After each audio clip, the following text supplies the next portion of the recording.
আসসালামু আলাইকুম, আমি মাহফুজ ইসলাম দিহান, কারো বন্ধু কারো ছোট ভাই। আমি এসেছি মানিকগঞ্জ জেলার শিবালয় থানার এটাকে বড় বোয়ালি চক বলে। এই সাইডে আছে বেউতা না বেলতা বলে। তো আমি বেলতার এই সাইডে একটা চকে আছি। এখানে কিছু ছোট্ট বন্ধুদের সাথে দেখা হয়ে গেল।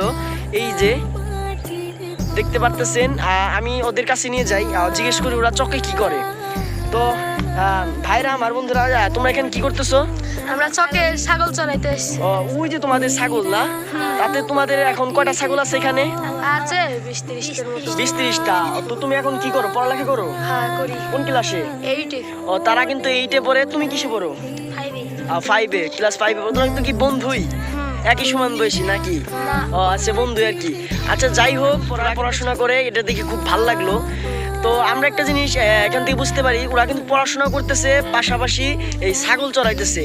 তোমরা একটা জিনিস মনে রাখবা যে এটা কিন্তু ছোট বিষয় না, ছাগল চড়াইতেছে দেখে ছোট না।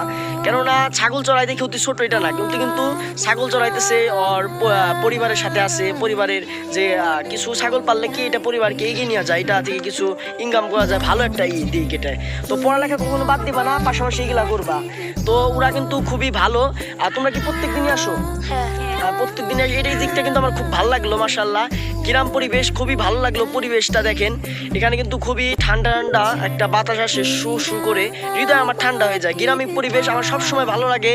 আর আমি মাহফুজ ইসলাম দিহান, কারো বন্ধু কারো ছোট ভাই, সবসময় আপনাদের গ্রামীণ পরিবেশ, সুন্দরময় পরিবেশ, হ্যাঁ, আমি সব কিছু আপনাদের মাঝে সবসময় তুলে ধরি। এই যে ছোট্ট বন্ধু ভাইয়েরা আমার আছে আমাদের সাথে, ওরা ছাগল চড়াইতেছে। ওদের ছাগল যদি দেখাতে পারি আমি, ওই যে ওইদিকে চলে যাচ্ছে ওদের ছাগল, সিরিয়াল ধরে আপনারা দেখতে পাচ্ছেন, দুইটা মানুষও যাইতেছে সাথে। তো এটা কিন্তু খুবই ভালো লাগলো। আর আপনারা আমার পাশে থাকবেন, আর আমি আপনাদের সবসময় ভিডিও শেয়ার করব। তো আমি মাহফুজ ইসলাম দিয়ান, কারো বন্ধু কারো ছোট ভাই।